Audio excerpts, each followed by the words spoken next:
Hola, estamos en vivo. Buenas noches con todos. Este posiblemente sea un envío muy importante. Esperemos que sea así, que mucha gente se conecte, comparta, difunda.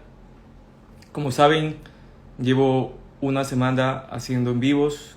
Los primeros cuatro en vivos fueron acerca de las elecciones, pero hoy, por el silencio electoral, por respeto a la reflexión, vamos a hablar sobre el país y no sobre las elecciones con el ex vicepresidente Otto, que vamos a omitir el apellido por temas de pronunciación. Entonces vamos a esperar que se conecte el señor ex vicepresidente para invitarlo al en vivo. Veamos un segundito. Hasta eso vamos saludando a quienes se conectan. Como saben, aquí está. Vamos a invitarlo. Listo. Nos cruzamos con la invitación.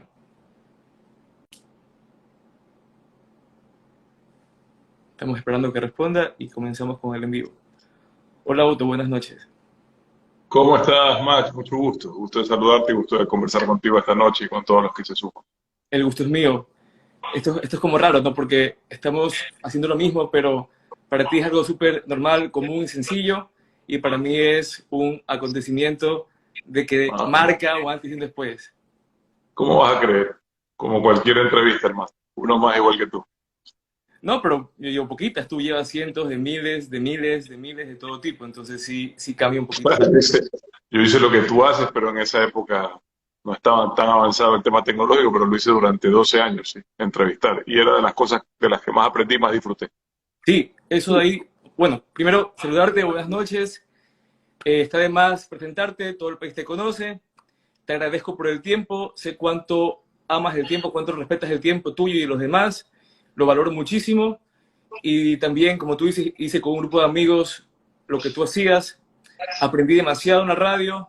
Lamentablemente llegó esta enfermedad que destruyó muchas cosas, entre ellos el programa en vivo en la radio físicamente, ya que era pequeñito el lugar, entonces era imposible invitar personas y a la vez compartir con esta pandemia.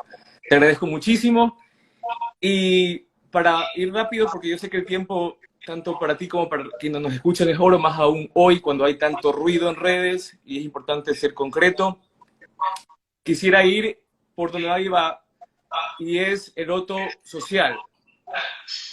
El Otto que está haciendo obras sociales antes de ser vicepresidente, durante la vicepresidencia y ahora que no es vicepresidente, pero que lo hace en silencio. Y puede ser que esté bien hacerlo en silencio, pero también hay mucha gente que quisiera colaborar y unirse a esa ayuda. No, y de hecho lo hacen y yo agradezco, ¿no? Gente que contribuye, gente que se suma. eh, y eso es motivador. Evidentemente estamos en un proceso de crisis muy, muy grande en el Ecuador y en el mundo, y creo que quienes tenemos una situación un poco mejor que los demás tenemos que ayudar, hoy más que nunca. Yo creo que lamento a veces que esa solidaridad que sí se dio, por ejemplo, cuando se dio el terremoto en Manabí, porque todo el Ecuador se volcó hacia Manabí. Me parece que no la veo tan activa ahora. Esta crisis es 15, 20 veces más grande que la de Manabí, tanto en el tema de pérdidas de vida como, o más, inclusive como el tema económico y las consecuencias sociales. Entonces, si bien es cierto, con mi esposa siempre hemos tenido actividades en beneficio de otras personas, hoy más que nunca tenemos que reforzar aquello todos. Lo que podamos hacer, nada es menor. Todos tenemos a una persona cercana que perdió el empleo, a una persona cercana que perdió un ser querido, que no tiene para pagar alguna atención médica, qué sé yo. Entonces tenemos que ayudar. Llegar Pero con me parece alimentos, llegar. que Sí. tienes programas educativos y, No, y eso es de mi esposa. Mira, mi esposa tiene una que se llama arroba yo siembro, por si acaso los que están, lo que- está mi hija aquí, una iniciativa de educación a través de la siembra de huertos pedagógicos. Nació como un tema familiar por mi hijo. Mi hijo mayor tenía una intolerancia al gluten y eso lo llevó a mi esposa a tratar de encontrar formas para que el niño se incentive a consumir vegetales, frutas, etcétera. Entonces empezamos, nosotros vivíamos en un departamento en el centro de Guayaquil y empezamos ahí a formar un huerto. Hoy tú en mi casa encuentras desde banano, piña, en la casa, en una casa, ¿no? Qué sé yo, tomates, todo tipo de lechuga también aquí que me ayuda, me está ayudando. Nunca he tenido ese apoyo en una entrevista. Pero En todo mejor. caso, es una iniciativa muy bonita que ella la ha llevado ya a nivel pedagógico, con más de 100.000 profesores en el Ecuador y en el mundo. Y bueno, a mí me gusta y yo le he ayudado siempre. Ella siempre se ríe porque yo le cargaba las cajas, ¿no? Cuando íbamos a promover esto, le ayudaba. Y eso creció mucho, se volvió una iniciativa de una comunidad muy grande, con un impacto muy importante en Ecuador, en Argentina, en otros países. Pero supongo que tiene conexión también con tu pensamiento de que el Ecuador debe ser un país con hambre cero, porque se conecta a la vez. Está conectado con la lucha contra la desnutrición crónica infantil, que es para mí el principal desafío de nuestro país. Porque no importa cuánto inviertas en educación, no importa cuánto inviertas en salud, si una cuarta parte de los niños del Ecuador tienen ese problema, jamás van a poder tener un ambiente de igualdad de oportunidades y siempre van a cargar la carga de la consecuencia de ese problema, de esa enfermedad, ¿no? Entonces, creo que ese desafío está ahí para el próximo gobierno. Hay mucho por hacer y tenemos todas las herramientas para lograrlo. Este no es un país en donde tengamos problemas de carencia de alimentos. Lo que falta es educación nutricional, falta mejor nutrición escolar, falta mejor lactancia materna y en eso hay que trabajar. Ahora bien, del loto social que lo escuchamos ahora, vamos al loto vicepresidente, pero no lo que todo el mundo sabe, sino lo que está Pues es que en mi caso desconectado. el otro vicepresidente es como el otro Mutiélago, porque fue el tercero, entonces es como muchos vicepresidentes en esta época, pero bueno, te escucho, Vamos, te escucho. sí, sí, solo más allá de lo que pasó, de lo que ya has hecho, de los éxitos, que fueron muchos, el tras Alguien cámaras, pregunta dónde se ubica lo de los huertos, @yo siembro en Instagram, por si acaso. alguien como tú, que tenga buenas ideas, que ame el país y llega a un puesto de poder tan alto, ¿hasta qué punto se pueden implementar las ideas cuando llegas al poder? ¿Cuál es el A techo? ver, mira, hay que tener claro que el vicepresidente no es el presidente. De hecho, uno tiene que ser muy respetuoso de la voluntad del primer mandatario. Yo fui invitado por él a participar. Siempre seré agradecido con que me hayan brindado la oportunidad de servir a mi país y yo estuve a cargo de temas muy puntuales inicialmente, sobre todo en el acuerdo nacional que abordábamos muchas cosas y se lograron cosas importantes, pero también en el tema de la relación comercial e inversiones logramos reaperturar la posibilidad de volver a tener un acuerdo con los Estados Unidos, que no es menor.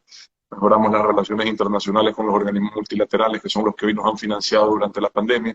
Pudieron hacer muchas cosas, pero todo ese trabajo que yo venía haciendo, por cosas de la vida, se vio luego afectado por dos eventos que son traumáticos muy graves para el Ecuador. El uno fueron las protestas de octubre. A mí me tocó un poco tratar de lidiar con volver a estabilizar, a pacificar el país, eh, a tratar de conversar con la gente, comunidad por comunidad, la gente que se había manifestado, los fue a visitar, fue a escucharlos, fui a dialogar y fue a encontrar con ellos un camino para llevar el país adelante. Y se logró luego. Y después la pandemia. A mí la pandemia evidentemente me quitó todo el tiempo que tenía disponible y más, digamos. Y bueno, eso desvió un poco los esfuerzos que venía haciendo en los encargos que tenía. Pero sin duda hay muchas cosas en las que tú puedes incidir más allá de lo que te encarguen. Lo primero y lo principal, tener la oportunidad de predicar con el ejemplo de honestidad, de austeridad, de humildad, de sencillez, con el ejemplo de esfuerzo, de sacrificio. Ese ejemplo yo creo que hacía mucha falta en nuestro país y ojalá lo sepamos exigir a nuestros mandantes en el futuro. Pero entonces, replanteando la pregunta, viendo desde la vicepresidencia, la presidencia, ¿qué aprendiste como decir, bueno, esto se puede mejorar si sacamos esta partecita, este techo no me va a dejar llegar a esta idea? Hay mucho que mejorar. En lo que yo estuve a cargo, trabajé mucho, insisto, en que no se malgasten los recursos públicos, en cuidar cada centavo, en dar ejemplo de honestidad, en aplicar políticas de transparencia para evitar la corrupción y la impunidad. Hay mucho que se puede hacer todos los días. Hay muchas cosas por mejorar. No es fácil. La mayor traba es a veces la indiferencia de personas que creen que son minorías, pero hacen mucho daño. Las personas que creen que están en una posición, digamos, para no hacer nada, o sea, una suerte de que me importismo, de indiferencia, cuando con un poco de esfuerzo de parte de ellos las cosas podrían tener una velocidad en beneficio de resolver los problemas de la gente mucho mejor, ¿no? Y en eso hay que trabajar, exigiendo y con el ejemplo también. Pero todo ese ejemplo en la vida. Cuando yo en la pandemia decidí ir a los hospitales, no era de loco, era porque en ese momento, hoy estamos un año después, pero hace un año retrocedamos y pensemos qué era pues contagiarse con coronavirus hace un año. Era una sentencia de muerte prácticamente, ¿verdad? Por lo menos en la percepción. Sí. Entrar a una unidad de cuidados intensivos era 80-20 la probabilidad de que fallezcas, hoy es 50-50. Entonces, ¿qué pasaba? Teníamos un problema a nivel de atención de salud, sobre todo en Guayaquil, que fue la ciudad que nos colapsó desgraciadamente, porque mucho personal de salud, primero, si se contagia un médico, tú tenías que llevar a cerco epidemiológico a todo el equipo con el que él trabajaba, ¿verdad? Entonces te dejaba, de repente se contagiaba uno y te dejaba 10, 15 camas sin quien las atienda. Y hay una carencia de profesionales de salud especializados, sobre todo los intensivistas, que son los que se encargan de las unidades de cuidados intensivos. Porque eso es como tener la máquina, el equipo y la cama y no tener, digamos, el que la pilotea en el caso de un avión. Me explico, es así de complejo y eso no es de un día para otro. Pero además también teníamos mucho personal de salud, que yo en algún momento fui duro y me arrepiento, porque los critiqué, pero luego me puse en los zapatos de ellos, que tenían un temor legítimo de ir a trabajar, camilleros que tenían un temor legítimo de hacerse cargo de los fallecidos. Y me pareció que yo tenía que ir a predicar con el ejemplo y decirles, si yo vengo, si yo estoy aquí, tú también puedes estar, tú también puedes estar. Entonces, eso funcionó bien, no solo para eso, sino también para verificar que se pueda completar lo que haga falta, para verificar que se pueda ampliar la capacidad de atención, que de hecho se duplicó. Y bueno, eso fueron luego como logramos salir del problema de Guayaquil y desde entonces, a pesar de que han habido altos y bajos, no hemos vuelto a tener una crisis tan grave como aquella. Esa crisis significó tener alrededor de 700 a 780 fallecidos diarios, es un exceso de fallecidos de más de 700, porque 720 para ser exacto, el número normal de Guayas es 60 y llegamos a 788 un día. Y eso implica a tener un terremoto todos los días durante 15, 20 días seguidos. O sea, realmente fue brutal, pero lo conseguimos con la corresponsabilidad de la gente, con el sacrificio de unos ecuatorianos muy valientes que decidieron acompañarme en ese momento y tratar de dar ejemplo de solidaridad y de valentía, porque eso era lo que se necesitaba a esas alturas. Justamente en la pandemia, por lo menos en mi caso y el grupo cercano mío, conocimos a Otto, el Otto, digamos así, pilas. Porque cuando fuiste vicepresidente, sí, estabas en la televisión y todo, pero nunca habíamos analizado a Otto como ser humano. Claro, a ver, Pero partamos de ahí fue algo como más. A que, mí en Ecuador no me conocía. Yo había hecho eh, mi única aparición pública importante fue cuando fui vicepresidente, electo en la Asamblea Nacional por la vía constitucional. Y claro, yo había tenido una vida pública de líder gremial, de radiodifusor aquí en Guayaquil. Tengo cobertura también en El Oro, en esa época salía allá en El Oro en la 98.7. Y, pero ¿eso qué será? El 5 o 10% de la población, en el mejor de los casos, que sabía quién yo era. Ponle el 5 realmente. Y de repente te dicen, este es tu presidente, nunca lo has visto, con una cara, con un nombre y un apellido extraño además.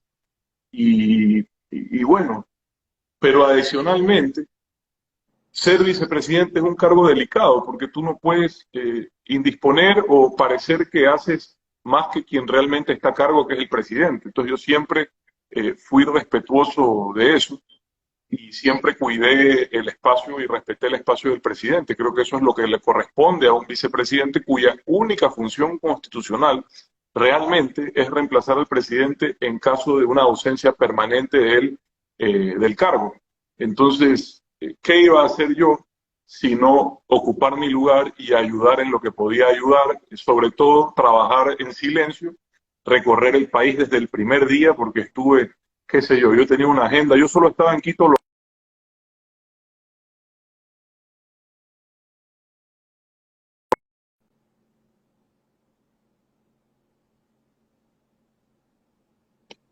hola, hola, Ahí estoy, no sé hasta dónde te quedaste. agenda, Perdón. la palabra agenda. Tenía una agenda. Yo tenía una agenda, te decía, en todo el país, recorriendo todo el Ecuador, todas las semanas, desde el principio. Y claro, no tenía tal vez tal impacto en mi comunicación, comunicaba todo, todo está en mis redes, pero no tenía tal alcance. Y tanto octubre como la pandemia hicieron que los ecuatorianos me conozcan un poco mejor, sin duda, por supuesto que sí. Sí, pero yo estoy a favor de que la institución esté sobre la persona, pero creo que el voto de la pandemia fue necesario porque yo fui voluntario de Carla, con Carla, íbamos a hospitales y demás, y sentíamos la tristeza en el ambiente de Guayaquil. Y pasamos de eso a que ya salieron los memes de Otto el héroe y levantaba la moral, porque había alguien, por lo Yo menos creo que no, yo no soy, simbólico. yo no soy, yo agradezco a la gente que tuvo esa visión de mí, que supo valorar mi trabajo, eh, pero yo héroe no soy, ¿no? O sea, a mí me tocó lo que me tocó, fue muy duro, fue muy difícil. Pero a Bueno, veces es necesario hacerlo persona a lo que creemos que es un héroe para levantar la moral, el ánimo. Y te sí tocó es ser importante en toda crisis bélica, en este caso sanitaria, económica, sí es importante que el liderazgo pueda llegar a la gente con un mensaje. ¿Qué es lo que me pasó ayer con el mensaje que envié sobre las elecciones, que está en mi cuenta, por si acaso lo pueden ver? Esa capacidad de que la gente tenga interés en escuchar lo que tienes que decir es necesaria para liderar.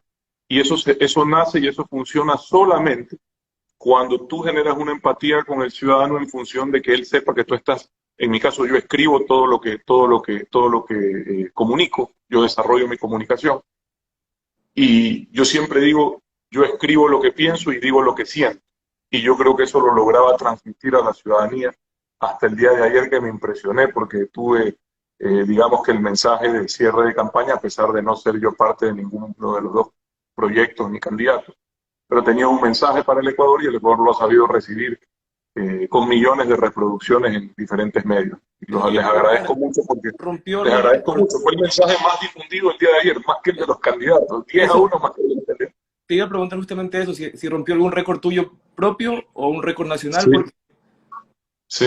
Mío sí, no sé si nacional, pero récord mío y me alegra. Ojalá que mi mensaje sirva para que ustedes tomen la decisión que ustedes consideren correcta, no la que yo quiero. Yo no soy el dueño ni de su voluntad, ni de su destino, ni de sus votos, pero sí creo que puedo contribuir a que tomen una decisión correcta. sí, y eso es importantísimo. Yo lo compartí y era increíble ver que aunque uno lo compartía sin ver el resto, ya cuando revisabas el resto aparecían el video. En todos los estados de WhatsApp, en todo eso. Fue muy bonito, la verdad. Yo estoy muy agradecido. Les agradezco Sí, mucho, de verdad, por tomar en cuenta mi opinión. fue muy emotivo. No toco más el tema porque estamos en silencio electoral y igual tú me lo pediste que seamos muy respetuosos, lo cual también valoro. Habla mucho de ti y de esa parte también alemana de respetar las reglas y está bien, hay que respetarlo, no hay que hablar de eso Yo mucho. de alemán nomás me quedó el apellido y el nombre, porque la cara de talibán no me la quita nadie, ¿no? Y también, Pero según bueno, me cuentan, lo de madrugador, ¿no? Porque me cuentan que sí, salen sí. a las 5 4 tarde de la mañana. Sí, ahorita no he podido trotar desde la pandemia. Tengo una lesión en la rodilla y no he podido trotar. Estoy haciendo una rehabilitación, pero hago deporte todos los días temprano y bueno, yo soy mañanero. Siempre he sido desde niño he sido mañanero. Como todos los machareños que madrugan para trabajar y justamente sobre Manchala quiero unos minutitos porque nunca he tocado a mi ciudad cuando tienen en vivos los políticos y es momento de que tú que sí has ido a Machala, en la provincia del Oro, No, yo conozco Machala muy de cerca desde niño. Tenemos mucho trabajo allá, como en nuestra empresa familiar. Nosotros somos comerciantes, entre otras cosas, de maquinaria agrícola e industrial. El Oro es una de las provincias más pujantes del Ecuador. Es una de esas pocas provincias en donde al lado de la bananera está la camaronera y junto a la cacautera, qué sé yo, el cultivo de algún frutal. Es increíble la productividad de los orenses.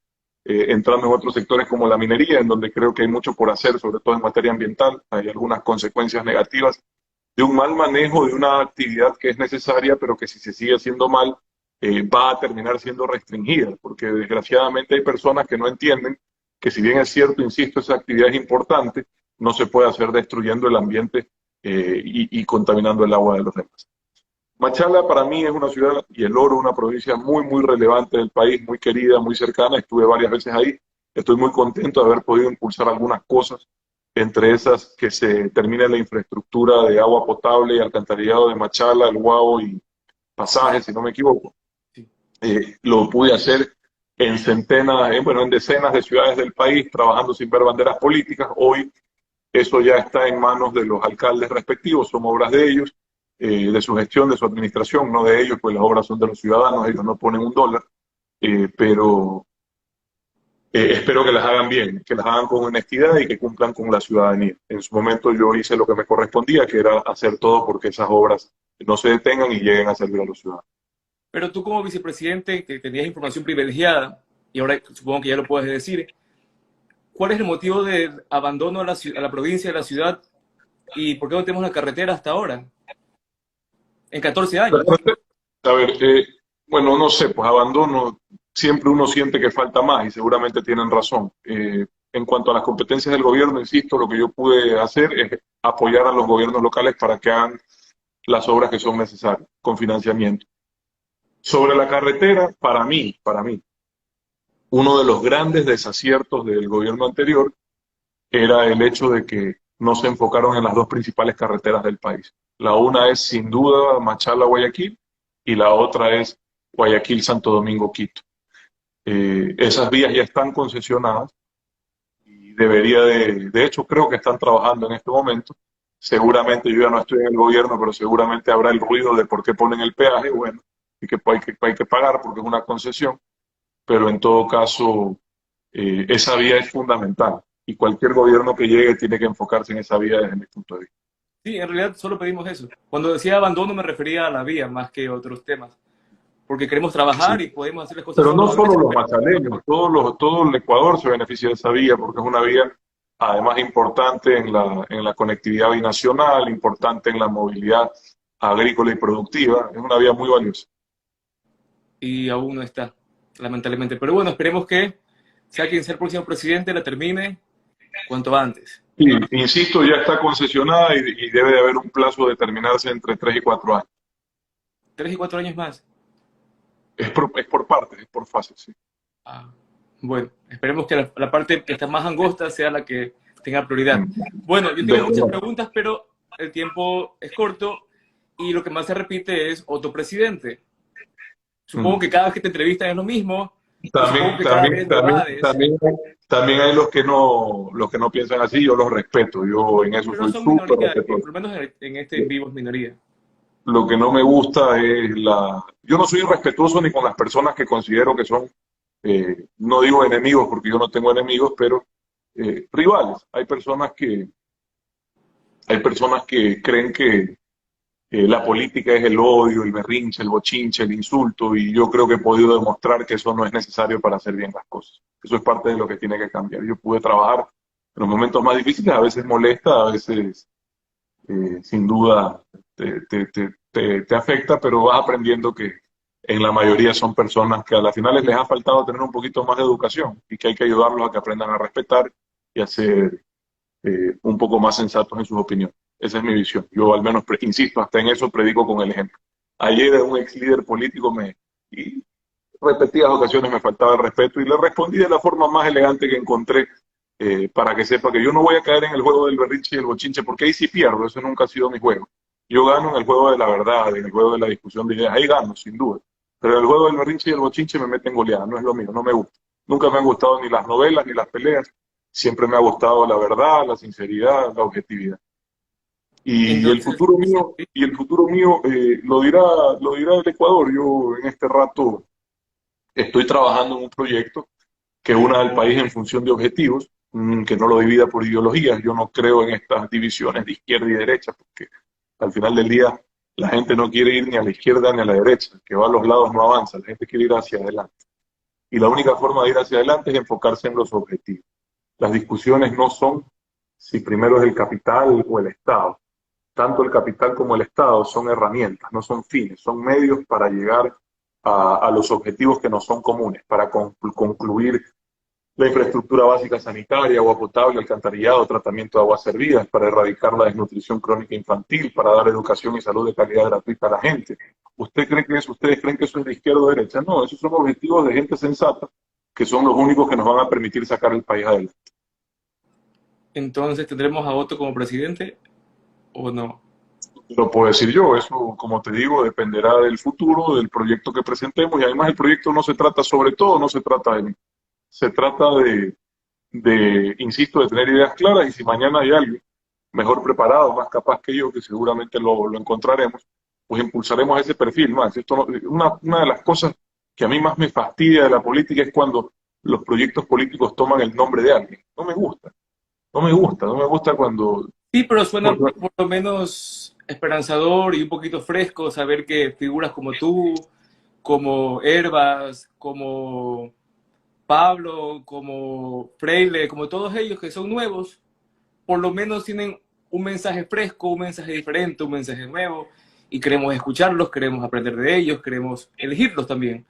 bueno, Entonces, me alegra, de la porque al persona, final del día, para desgracia nuestra, y digo para desgracia del país, el prestigio de la gente, sin generalizar, pero de mucha gente que se presta para la vida política, en muchas razones, en muchos casos y con razón, eh, ha llevado a un nivel de desprestigio que termina generalizando y peyorizando la actividad, ¿no? Entonces mucha gente tiene temor a meterse a la política, porque también esas mismas personas se han encargado, no solo con sus malas acciones, sino también con sus malas intenciones, de convertir esto en una cloaca que termina ahuyentando a los buenos y atrayendo a los malos. Y eso es lo que tenemos que evitar. Tenemos que lograr que la mayor cantidad de gente decente, capaz, de gente comprometida con su país, honesta, esté dispuesta a sacrificarse un tiempo y venga a servir. Para mí eso sí es importante. y como últimas preguntas, ¿tienes TikTok? Abrí una cuenta, pero no la uso. La uso, digamos, como para conservar mi nombre de usuario, que es Otto Sonnenh, el mismo de Instagram, pero todavía no hago un TikTok. La verdad que no es mi fuerte. Voy a tener que coger unos cursos de baile, al parecer, antes de hacer TikTok. Yo no Porque hacer el tenía ridículo no me poco gusta. TikTok, pero ¿Qué? hoy, yo me bajé hace poco TikTok porque, bueno, todo sirvió para que todos bajemos TikTok.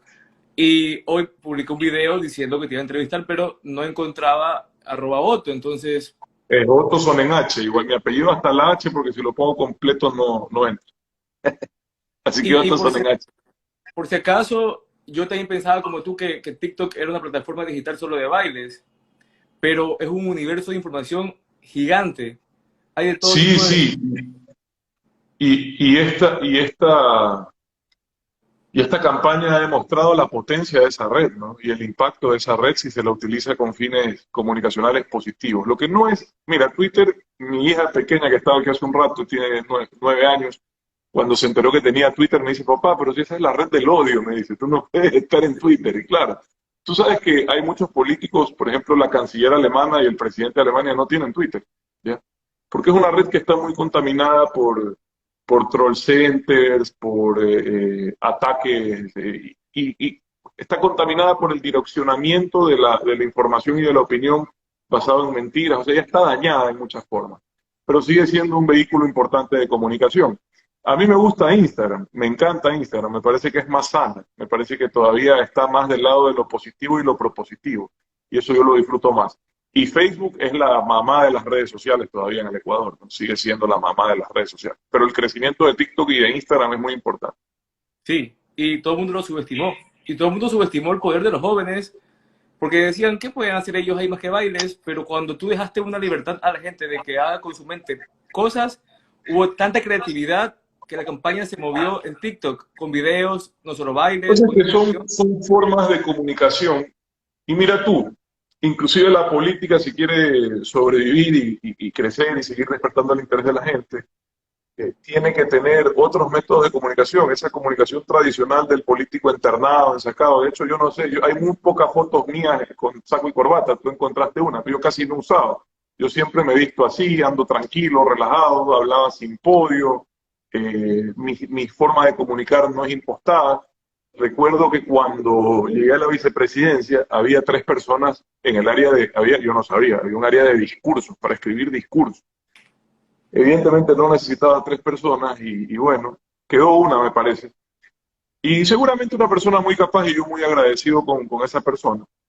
Pero la forma de escribir era esta comunicación casi impostada, qué sé yo, rimbombante de la política, y esa no es mi forma de comunicar. Yo creo que mientras más sencillas las palabras y más claro el mensaje, mucho mayor impacto. Esa siempre ha sido mi forma de comunicar, sin darle muchas vueltas, sin mucha adjetivización, directo al grano y sin mucha imposición. O sea, esto cuando tú te paras y te impostas como que si fueras un prócer, no, digamos, esa época ya pasó. Los políticos son seres humanos comunes y corrientes que tienen que identificarse con los ciudadanos.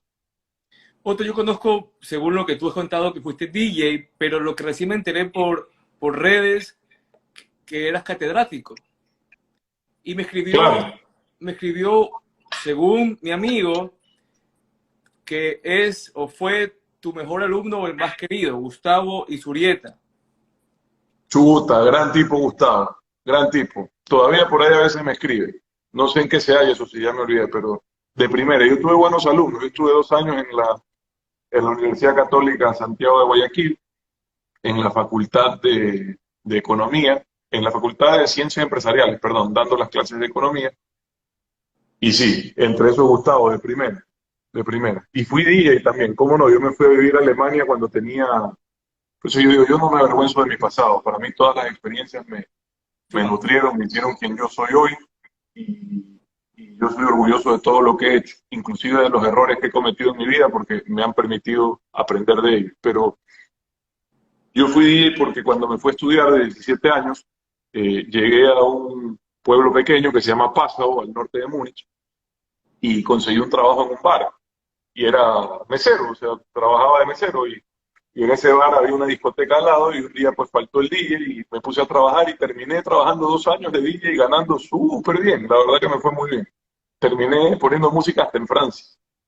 Entonces, Otto es un hombre multifacético. DJ, catedrático, economista, político, tiene proyectos sociales, ambientalista, de todo un poco. Así me ha tocado, hermano, así es la vida y yo disfruto de hacer de todo un poco. En mi trabajo, inclusive, he trabajado en la comunicación, en las telecomunicaciones, en la construcción, en la agricultura, he estado cerca de la apicultura, he trabajado en el área turística. La verdad es que sí, he trabajado en diferentes áreas y eso fue, mira tú, una de las cosas que yo más atesoro, sí cocino por si acaso y cocino bien, pregúntale a mi esposa que por aquí anda, me encanta cocinar. Una de las cosas que más me sirvió en el servicio público fue haber trabajado en diferentes sectores, tener esa experiencia laboral, haber emprendido, haber apostado en mi país y creído en mi país. Eso a mí me sirvió de mucho, de mucho, de mucho, para entender las dificultades de otros empresarios, para entender los problemas de otros sectores, para ver cómo desde lo público te conviertes en un vehículo y no en un obstáculo. Eso es lo más importante para servir. Por eso yo siempre digo, no puede ser indiferente, no da lo mismo quién sea tu presidente, porque él puede determinar, no te voy a decir que él te va a resolver tu vida, porque no es así. Tú igual el lunes después de votar tienes que ir a trabajar al igual que yo y al igual que todos, para vivir y sacar adelante a tu país y a tu familia. Pero lo que te decía es que sí marca una diferencia que el gobierno que esté al frente de tu país no sea un enemigo de tu trabajo, de tu emprendimiento, no genere un ambiente hostil, porque ahí es cuando se convierte en un obstáculo y no en un vehículo, que es lo que tienen que ser. Tienen que Así, crear un ambiente de oportunidad. así es, tal cual. Porque estamos ahora viviendo un gobierno que le toca seguir el modelo socialista, ya que le quita al ciudadano por impuestos bastante, y eso es lo que la gente no quiere. La gente quiere trabajar y tener un poquito más en su O sea, bolsillo. mira, los impuestos no tienen nada de malo cuando la ciudadanía los ve retribuidos en servicios y en beneficios, ¿verdad? Si tú pagas impuestos, además esas son las sociedades equitativas, ¿no? Si tú pagas impuestos y gracias a ese pago de impuestos tus hijos pueden tener una buena educación y una salud pública, tú estás dejando de gastar en la educación y salud privada, entonces finalmente el balance para ti puede ser positivo. El problema que ocurre, sobre todo en la clase media de nuestro país, es que tienen lo que yo llamo una doble tributación, porque además de pagarle a los impuestos al Estado, no se sirven de los servicios públicos y por ende tienen un gasto adicional en los servicios que no pueden utilizar en lo público. Entonces, pagas seguridad social, pagas impuesto a la renta, pagas alguna serie de impuestos, pero no usas los servicios públicos que esos impuestos te deberían devolver, sino que además pagas educación privada, seguridad privada, salud privada. Entonces, ahí no hay sueldo que alcance, Max. Y entonces ahí te empiezan a fastidiar los impuestos, por supuesto que sí. El objetivo de una sociedad equitativa es que todos aspiremos a que la educación pública sea la mejor, a que no importa qué tan rico o qué tan pobre seas, creas que el colegio público, la universidad pública es la mejor. Yo estudié en una universidad pública en Alemania, era la mejor. Es decir, el que más tenía, yo era compañero de uno de los hijos, de las hijas, perdón, de uno de los accionistas de una gran fábrica de autos alemana. Estudiaba al lado mío y del otro lado la hija del panadero, me explico. Eso es un ambiente de equidad, igualdad de oportunidades. Eso es lo que yo aspiro para mi país. ¿Ya? Que no dependa de dónde naces, de qué color es tu piel, de qué tamaño es tu bolsillo, si sales adelante o no. Para mí ese es el país ideal, y no es un tema ni de socialismo ni de capitalismo, es un tema de sentido común, de objetivos comunes. Bueno, yo ahí sí discrepo un poquito. Yo sí creo que depende del modelo, depende de los resultados. Pero también entiendo de que explicar eso. Estoy hablando del objetivo de la igualdad de oportunidades.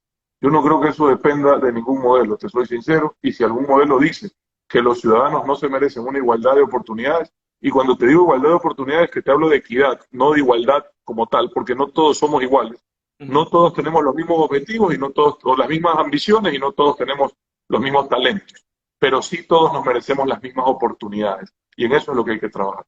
Sí, yo apoyo eso, pero también apoyo la libertad que tenga cada quien de decidir qué hacer con su vida, sin que el Estado intervenga en ello. No, no está contrapuesto. ¿Por dónde está contrapuesto? Tú No, pero decides qué estudiar. por si se No está confundió contrapuesto. lo que dije, lo que yo apoyo es que cada quien decida qué hacer con su vida sin molestar a un tercero y Pero que el Estado no necesariamente... es que no hay otra forma, porque sin duda, te insisto, no todos tienen las mismas ambiciones y no todos tienen las mismas habilidades.